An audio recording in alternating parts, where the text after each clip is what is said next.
On m'a souvent dit rêve grand et tu réussiras. Cette phrase est belle. Mais est-elle vraie?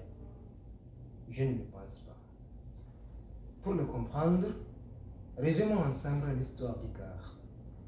Icare, fils de Zeus, rêvait de voler toujours plus haut, toujours plus proche du soleil. Son ambition était immense. Pourtant, il n'a pas réussi. Pourquoi?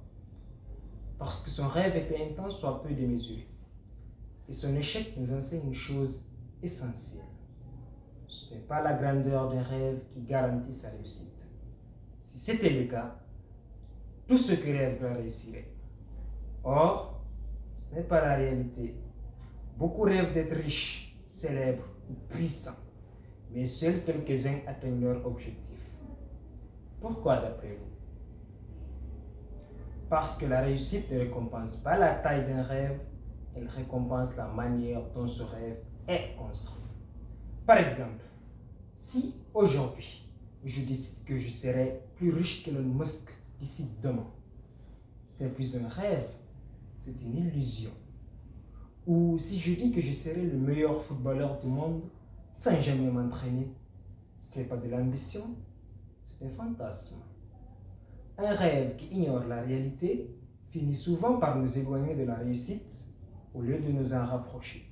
Et c'est exactement ce qui est arrivé à Icare. Il ne s'est pas contenté de voler, il a voulu voler toujours plus haut, toujours plus proche du soleil. Résultat, il a fini avec les ailes brûlées.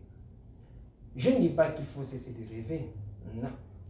Je dis qu'il faut laisser nos rêves grandir avec nos compétences.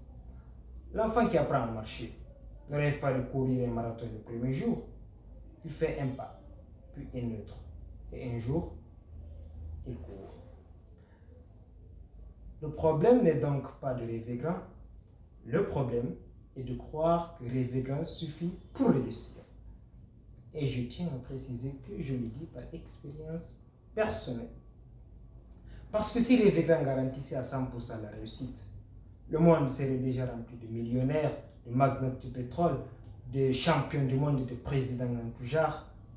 Mais la réalité nous enseigne autre chose. Les rêves ouvrent un chemin, mais ils ne remplacent pas les pas que nous devons faire pour nous en rapprocher. Alors non, il ne faut pas rêver grand pour réussir, il faut rêver avec lucidité, avancer avec patience et laisser nos rêves grandir avec nos compétences. Car les rêves les plus solides ne sont pas ceux qui touchent le ciel dès le premier jour, ce sont ceux qui résistent au temps. Je termine par une citation inspirée de l'histoire d'Icare qui dit ceci. À trop vouloir voler haut, on finit par se brûler les ailes. Merci.